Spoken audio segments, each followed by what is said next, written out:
नमस्कार, मैं मंजुला आसिफ मारू मुंबई मुंबा देवी से। आज सुबह की एक बात आपसे शेयर करनी है। आज है 2 जुलाई।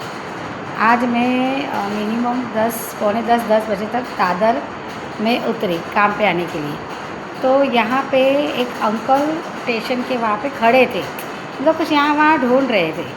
तो मैंने उनको पूछा, क्या चाहिए आपको, कहाँ जाना है? तो वो ऐसा, मतलब उनको मेरी भाषा समझ में नहीं आ रही थी, मुझे उनकी भाषा समझ में नहीं आ रही थी। क्योंकि बाद में बहुत पूछताछ के बाद पता चला कि वो आसाम से आए हैं। अभी आसाम से इतने बूढ़े इंसान, मतलब वो 70 साल के ऊपर के होंगे। अभी आसाम से इतने बूढ़े इंसान आए, कुछ के कैसे आए, क्यों आए? तो बोलते ओ कलर काम, बिल्डिंग काम, मेरे को ऐसा बोले। तो मतलब मैं समझ गई कि वो मजदूरी के लिए आए। तो अभी 70 अबाव के अंकल मजदूरी के लिए आए। तो अभी सोचो, मेरे पापा या मेरे ससुरे होंगे तो 70 अबाव इनको मजदूरी के लिए हम भेजेंगे क्या? नहीं ना। मुझे भी बुरा लगा। और जिसके साथ आए थे वो भी, मतलब वो छूट गया, क्या हुआ पता नहीं, उनके पास मोबाइल नंबर नहीं।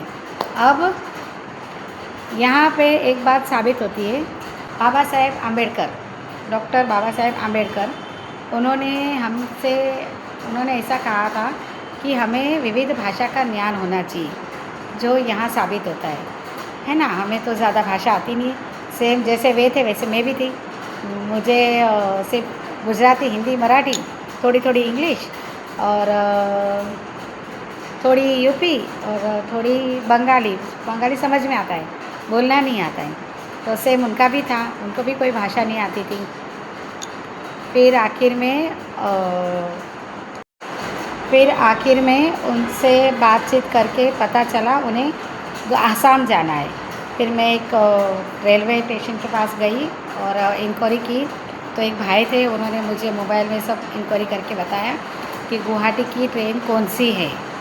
तो सुबह 8 बजे की थी, वो निकल गई। फिर अभी दोपहर में 1 बजे की है, वो भी कल्याण से।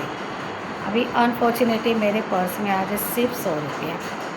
अब 2-3 जन को बोला गूगल पे, तो किसी के पास कैश नहीं था, कोई गूगल पे लेने के लिए तैयार नहीं था। वो हो गया, मैंने उनको 100 रुपया दिया। फिर 2 महाराष्ट्रन लड़के मिल गए, उनको रिक्वेस्ट किया और उनको बोला इनको कल्याण उतारो। और उनको भी बोला कल्याण उतार के सबको पूछो कि गुवाहाटी के लिए ट्रेन, गुवाहाटी के लिए ट्रेन, कोई तो आपको ट्रेन में चढ़ा देंगे। फिर मैंने उनको टिफ़िन का पूछा, तो उन्होंने बोला बिस्कुट, तो मतलब बिस्कुट खा लेंगे। तो बिस्कुट तो फिर भूख है ना। फिर मैंने मेरा स्टील का डब्बा था, उसमें आज मैंने पनीर लाई थी, पराठा लाई थी, वो वाइट मक्खन लगा के, मुझे बहुत अच्छा लगा। वो डब्बा मैंने उनको दिया। उन्होंने एक थैली टंगाई थी, थैली में बहुत सारे कपड़े भरे थे। तो मैं ऐसा डब्बा डालने गई और डब्बा गया नहीं।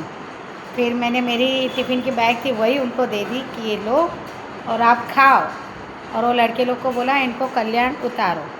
अभी वीडियो बनाने का, आप लोगों को लगेगा वीडियो क्यों बनाए?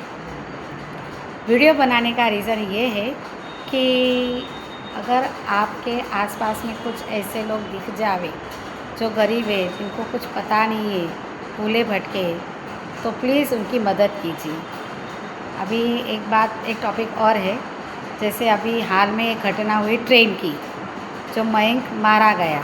अब मुझे बताओ, वो जो मारने वाला आदमी या लड़का था, उसके पास इतनी बड़ी चाकू निकली, ठीक है?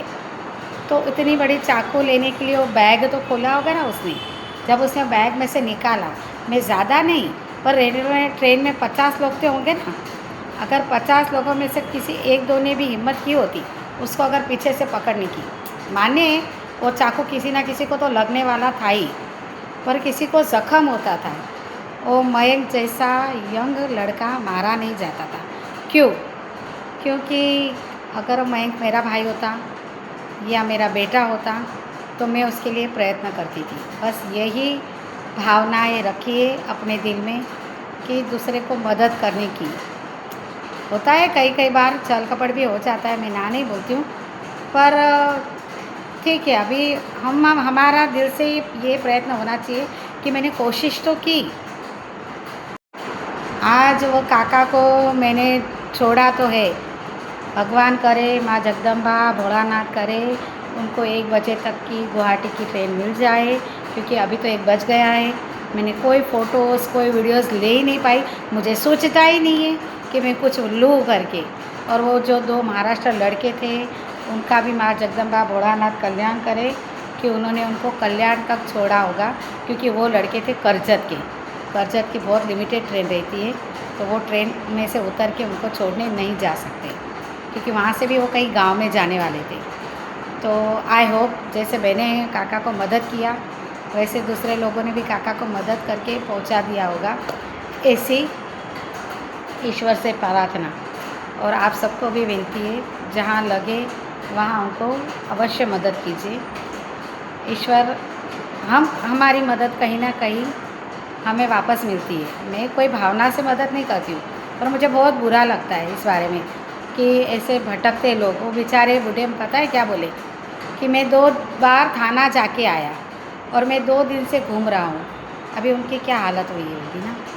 ठीक है, वो अपने अपने घर सब पहुँच जाए। और बोले कि मैं गुवाहाटी तक पहुँचूँगा तो आसाम तक पहुँच जाऊँगा। आई होप वो कल शायद शाम तक, पता नहीं कितना टाइम लगता है, पर शायद कल शाम तक अपने घर पहुँच जाए। सो माँ जगदम्बा भोलानाथ आप सबका कल्याण करे, स्वस्थ रहो, मस्त रहो, खुश रहो, तथास्तु।